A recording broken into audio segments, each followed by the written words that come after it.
La foi, c'est une substance. J'aime ce que la version King James dit. Or, la foi, c'est une substance. J'aimerais que nous puissions lire cette version. La version King James dit, la foi est la substance de choses qu'on espère. Alors, c'est le socle sur lequel doit être fondée nos paroles. Si ta parole que tu es en train de prononcer n'est pas le fruit de la foi, c'est tout un problème. La Bible est allée très loin en disant que tout ce qui n'est pas fruit d'une conviction est péché. La Bible veut simplement montrer qu'on a besoin d'avoir une conviction. Tu peux avoir la foi en ton intelligence. Tu t'es dit que tu vas réussir. C'est aussi une forme de foi. Mais ici, je parle de la foi fondée sur la parole de Dieu. Est-ce que tu crois quand la Bible dit que nous sommes guéris par ses meurtrissures? Ici, je ne suis pas en train de parler de la pensée positive. Je ne dis pas qu'il faut développer une certaine pensée positive. La foi est au-delà de la pensée positive. La foi capte même ce qui est au-delà de ton imagination. Parce que quand tu parles de la pensée positive, tu es en train d'insinuer l'action ou le travail cérébral.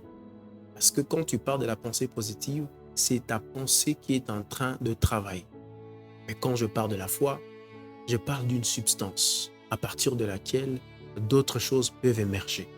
Je parle d'une chose qui n'est pas créée par les imaginations des hommes. Et dans Marc chapitre 6, le verset 6, quand vous lisez, vous allez voir qu'à un certain moment, Jésus-Christ s'étonne.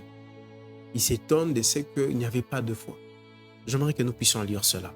Je suis dans la version Louis II, je suis dans Marc 6, le verset 6. Je vais commencer à partir du 5e verset. On dit, « Il ne put faire là aucun miracle, si ce n'est qu'il imposa les mains à quelques malades et les guérit. » La Bible dit, « Il ne put faire là aucun miracle, si ce n'est qu'il imposa les mains à quelques malades et les guérit. » Suivons maintenant la suite. On dit, verset 6, « Et il s'étonnait de leur incrédulité. » Vous imaginez, Jésus-Christ, le Dieu Tout-Puissant, s'étonne de l'incrédulité de quelqu'un. Ça, c'est grave. Est-ce que Jésus ne s'étonne pas de ton incrédulité? Est-ce que Jésus ne s'étonne pas de mon incrédulité? Des fois, aujourd'hui, Dieu peut te dire de faire une chose et tu es là, tu as peur de faire ce que Dieu te demande. Est-ce que Dieu ne s'étonne pas de ton incrédulité? Est-ce que Dieu ne s'étonne pas de mon incrédulité? Est-ce que Dieu ne s'étonne pas de l'incrédulité de cette génération? Parce que quand Jésus-Christ s'étonne, c'est que c'est très grave. Il n'a pu faire là aucun miracle, si ce n'est qu'il guérit certaines personnes. Parce que la foi